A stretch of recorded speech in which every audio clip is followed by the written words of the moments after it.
Next, we have Professor Hector Galvan from Texas A&M University, Corpus Christi. Hector is the Associate Editor of Overheard in Seville, Bulletin of the Santayana Society, and Secretary Treasurer of the George Santayana Society. He will be speaking on, his paper title, I should say, is Fanatical, Rational, Mystical, Santayana on Spirituality. Take it away, Hector.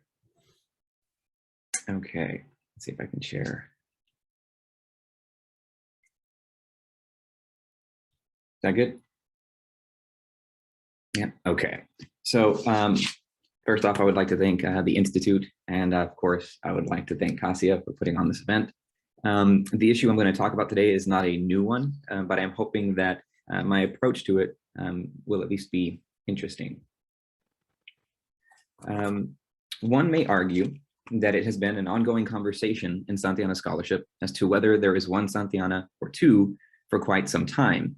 At the very least, newcomers to Santayana's philosophy wonder at the apparent abyss between the realms of being and the life of reason. One philosophical area which is representative of this concern is Santayana's account of the moral life, the spiritual life.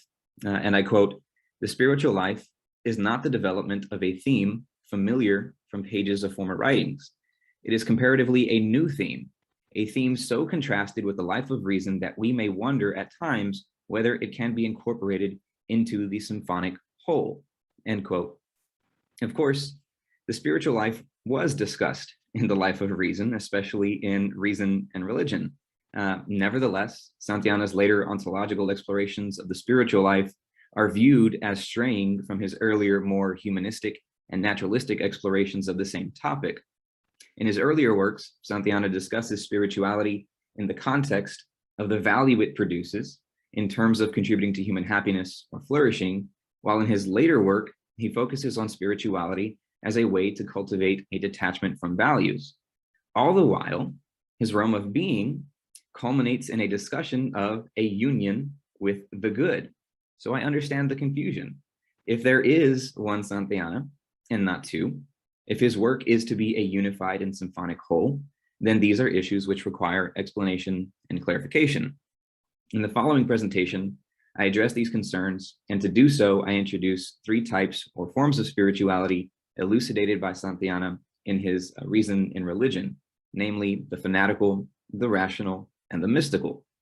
I then use these types or forms of spirituality to discuss the unity between his earlier and later works. And hopefully, if there is time, I will also use it to clarify Santayana's notion of a union with the good. I'll begin with a discussion of the life of reason, then transition to realms of being, and of course, point out some continuities. The life of reason will then be a name for that part of existence which perceives and pursues ideals, all conduct so controlled and all sense so interpreted as to perfect natural happiness. In other words, the life of reason is a name for all practical thought and all action justified by its fruits in consciousness. However, it is important to note that for Santayana, the life of reason is not tracing the exercise of a particular power implemented by a transcendental ego. The life of reason is not an operation, but the result of a spontaneous expression of liberal genius in a favoring environment. As Santayana's investigation transitions from reason and common sense to reason in society, and of course to reason in religion, he raises a particular but familiar problem for many of us. And this problem is the problem of worldliness. Worldliness is arrest and absorption in the instrumentalities of life, to become lost in instrumentalities, to become merely an instrument in the life of reason, to chase instrumental goal after instrumental goal without ever discovering one's true interest or ultimate aim in life. We may become stuck or entrenched in the rat race, or what Buddhists have labeled as the wheel of samsara. So spirituality is a kind of response or panacea for addressing worldliness. Santayana's Reason in Religion begins, of course, by looking at the fanatic. The fanatic is devoted to escaping worldliness by establishing a single interest or religious moral system. The fanatic's view of the world is based on tradition, custom, and authority. The fanatic attempts to regain control and their ultimate aim in life by not merely establishing order, but by imposing it. On the one hand, the fanatic has the courage of their convictions. However, this conviction is simultaneously the fanatic's greatest strength and greatest weakness, for their systems tend to ignore the flux of existence and the speed and rapidity with which our circumstances change and require alternative approaches to achieving our goals of achieving human happiness. Nevertheless, the fanatic persists with the same set of practices, laws, and customs and traditions. They have lost their ability to respond to the world. They have lost their ability to reinterpret their signs and symbols, customs, and traditions in response to lived experience. And as a result, they lose the ability to more regularly achieve more fruitful harmonies. And we have the mystic. The mystic attempts to escape worldliness via abstention and surrender. The mystic, in essence, is one who cultivates the art of letting go. This method of addressing worldliness has the advantage of allowing the mystic to see clearly, however, the power and force of reality. It allows the mystic to see and accept our true nature, that we are finite beings, and after all, not gods. The mystic has their clarity and understanding of the source of power in the universe. However, this understanding and acceptance is the mystic's greatest strength and greatest weakness. For the mystic refuses to respond to the world as well, but because they succumb to it. For the mystic, the world's work is all providentially directed, and whatever happens, no matter how calamitous or shocking, happens by divine right and is accepted. The mystic does not actively engage in the life of reason. Thus, the mystic has a refusal to rationally discriminate. And this practice has two negative consequences. On the one hand, it can lead to moral license. On the other hand, it can lead to a universal passivity. Thus, the mystic too loses out on opportunities to pursue what may be their genuine interests. They lose the art of cultivating a more optimal harmony. Life simply passes them by.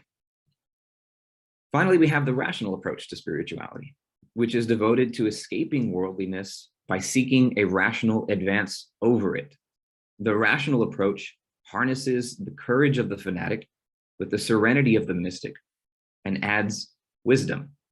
It is a mode of being in the world and addressing worldliness through a kind of prayer best expressed by the serenity prayer, which is, of course, God grant me the serenity to accept the things I cannot change, the courage to change the things I can, and the wisdom to know the difference. But what are the practices and mechanisms by which this individual establishes their rational advance over the world? The answer lies in two concepts. The first is piety. To be pious in Santayana's terminology is to have a respect for the power, which is, I'm sorry, I skipped this,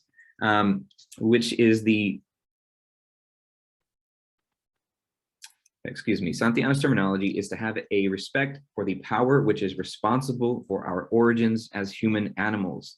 That is, to have respect for nature.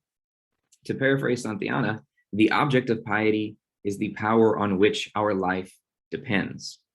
Indeed, piety is never so beautiful and touching, never so thoroughly humane and invincible as when it is joined to an impartial intellect, conscious of the relativity involved in existence and able to elude through imaginative sympathy the limits set before personal life. It is to clearly see our origins as human animals and the origins of what we value, which of course arises from our individual and material existence. It is also to see clearly that the same is true for all human animals. For piety enables the spirit to recognize the truth and to be inwardly steady, clear, fearless in the face of truth. The second concept is charity. In Buddhist terminology, charity is a kind of loving kindness. Charity for Santayana is a kind of compassion rooted in a clear comprehension and understanding of our common material origins and the common origins of our values. So on the one hand, with piety, we have a clear recognition, and on the other hand, with charity, which is rooted in a compassion towards others, rooted in that recognition. Charity is a profound feeling of tolerance for all life and sympathy towards all humans. There is accordingly a universal justice called charity, Santayana says, a kind of penetrating courtesy, values attributed to rival forms of life. When this imaginative expansion ends in neutralizing the will altogether, we have mysticism. But when it serves merely to coordinate felt interest with other actual interest conceived sympathetically and to make them converge, we have justice and charity. From the fanatic, the value of the stick-to-itiveness is what we receive. From the mystic, a pious recognition and respect for the power of the material world and our dependence upon it. The difference, of course, in the rational is the liveliness and responsiveness of reason operating in conjunction with piety and charity. The spiritual life, which is rational, is one wherein we have a shift of our perception towards what we value and what others value. It is a shift in our relationship to others, a shift in our relationship to reality. This version of the spiritual life is an exploration in self-knowledge, where the self is taken seriously and understood to be a material and finite being. It is a version of the spiritual life that recognizes the truth of what is and is not possible. It has two fundamental prerequisites, according to Santayana, which lead to the good life. It exemplifies two prerequisites, according to Santayana, which represent the good life, and that is, it allows for first, self-knowledge, the key to Socratic wisdom, and second, sufficient knowledge of the world to perceive what alternatives are open to you and which of them are favorable to your true interests. By pursuing any of these interests, we escape worldliness. So next is realms of being. In his preface to the realms of being, Santayana explains that a study of the realm of spirit is an exercise in self-knowledge, an effort on the part of spirit to clarify and discipline itself. And in order to accomplish this task, spirit takes counsel with itself, observes everything, and endures everything, and by questioning everything, liberates itself. In short, the realm of spirit is an attempt to clarify Santayana's naturalistic account of spirituality by focusing on liberation from distraction and a union with the good. Of course, spirit for Santayana is what many would refer to today as consciousness, that inner light of actuality or attention. For Santayana, however, consciousness is not a power. Instead, it is immaterial, impotent, and entirely dependent upon matter for its existence. Spirit's tie to the material world is called the psyche, which is the self-maintaining and reproducing pattern or structure of an organism conceived as a power. The psyche is a way of referring to the organization of matter in living creatures and is the observable habit of matter in living creatures. It is that which behaviorists study in their efforts to understand human psychology, and that object of biology which scientists study when describing the spontaneous tropes that prevail in the flux of matter. Additionally, spirit is bound to the psyche in that its movement and intent strictly obey the life of the psyche in which it is kindled. It is here that we find the seeds of tragedy for spirit, for the psyche operates according to the will of the material world, since the psyche belongs to the realm of matter. The psyche functions according to the flux of existence. It is here that we find the origins of our conflicting desires, loves, goals, and intentions. For the flux of existence checks and suppresses one part and then another out in the world. The same is true for the human psyche, the inner world. Spirit finds this situation to be an intolerable limitation. Thus, it is hamstrung by the intrusions of multitudinous and conflicting impulses seated in the psyche to which it is bound. These intrusions, which obstruct the spirit from its natural movement, is distraction. And distraction, according to Santayana, is what pulls us away from our ultimate goals and gets us lost in the instrumentalities of life. To be liberated from distraction, however, does not require a change in the facts. It does not require death in this life so that spirit may move on to another life in another world.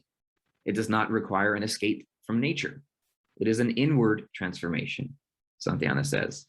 Santayana describes this as a shifting of the center of apperception, but to do so that our natural functions, while continuing to be performed, and performed perhaps more healthily and beautifully than before, will now be performed with detachment and humility.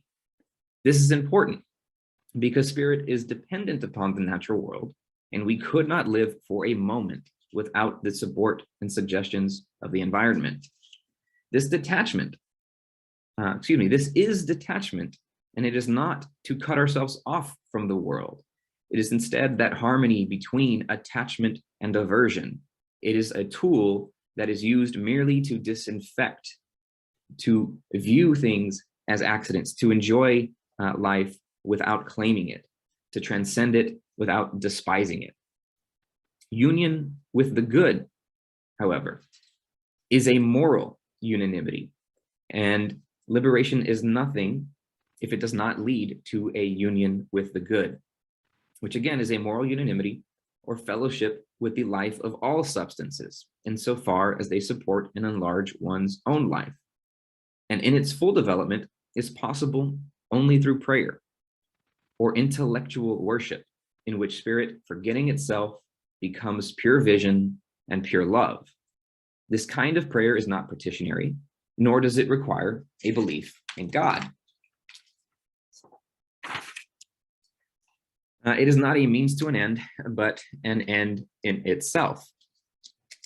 It is the expression of a deep understanding of our natural origins and our human finitude, and is perhaps best expressed, again, through the Serenity Prayer. This notion of prayer in Santayana is an emphasis on the fact that this happens in the mind, that this is an imaginative and intellectual endeavor. And Santayana writes, as a result, to spirit that has renounced all things are restored.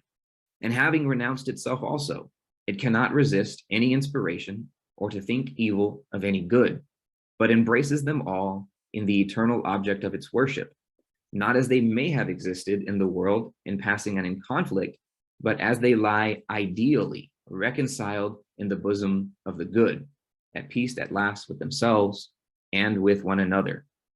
So when Santayana talks about union with the good, he is referring to an emotional and imaginative state of mind where one is experiencing a supreme sense of piety and charity, that moral unanimity or fellowship with the life of all substances.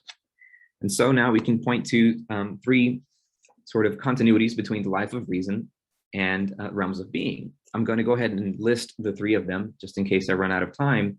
But the first is that there is this consistency between charity and piety in the life of reason and in realms of being. The second is that this is a spirituality which is an escape from worldliness, not the world. And finally, in the life of reason and in realms of being, we have a sort of repositioning of value, right? We see detachment as a value and the value of detachment. So starting with charity and piety, piety and charity play key roles in each the life of reason and in the realms of being. Though the notion of piety and charity have their origins as philosophical concepts in the life of reason, in realms of being, piety and charity are further developed within the context of liberation and union. In the case of liberation, the goal is to free oneself from the instrumentalities of life, to free oneself from distractions by cultivating detachment. And an important tool for cultivating this detachment is to cultivate a more pious attitude towards nature. In the case of union, the goal is to cultivate a more charitable attitude towards others and what they value. And in doing so, to open oneself up to the possibility of experiencing a sympathetic kinship with our fellow man. Forgive the sexist language there. The next continuity, of course, is the life of reason. And in realms of being, Santayana discusses the need to escape worldliness, or our tendency to become absorbed in the instrumentalities of life, forgetting our ultimate goals, interests, and purpose, forgetting happiness and joy. In the life of reason, this is discussed in his chapter on piety, and in realms of being, it is discussed in his chapter on liberation and from distraction. It's important to note that Santayana is very careful to explain when he discusses liberation and detachment that he is not talking about an escape from the world, but a rational advance over it. This is emphasized in his marginalia. The first, where he says spirit is freed by perfection of the body, not its absence. The second being spirit is freed by understanding the world, not by quitting it. And finally, that spirit is freed by natural faith and not by pure reason, which for Santayana, if you understand what natural faith is, it means to be involved in the world as opposed to living in moments of solipsism of the present moment, right? So finally, there is this last similarity, which is the repositioning of value. As for detachment from values, it is not the case that the spiritual life involves an aversion to values, making judgments, or generally being concerned with morality. Rather, it is that the spiritual life is a life that recognizes the potential for values, judgments, and morality to become distractions and intoxications. It is a life in which we realize that the potential to slip back into distraction and worldliness is ever present. The view that morality is in and of itself a distraction stems from scholars taking a part of Santayana's spiritual life, namely his notion of detachment, for the whole of the spiritual life. However, detachment is only one important factor involved in awakening and purifying the spirit. It is a tool that offers the spirit the ability to place some distance, so to speak, between itself and those desires, judgments, and so forth, which lead it to distraction. It is a tool for self-discipline and self-knowledge, which allow for the cultivation of piety and charity, or liberation and union. I'll close by saying this. There is one key difference between the two that I am aware of and that I have not addressed in this discussion, and that is the notion of pure intuition, which is not, of course, mentioned very much in the Life of Reason, if it is mentioned at all. I do not believe that this changes my analysis or has hindered my argument in any way. This is, of course, something I am open to discussing in the question and answer portion of this session. If anyone is planning to raise that issue, I'm aware of it. I simply had to cut it for time. So finally, I want to say that I have enjoyed presenting my work to all of you today. And I don't know if I am awake enough for the question and answer, but I will say this. God grant me the serenity to accept the things I cannot change, the courage to change the things I can, and the wisdom to know the difference. Thank you.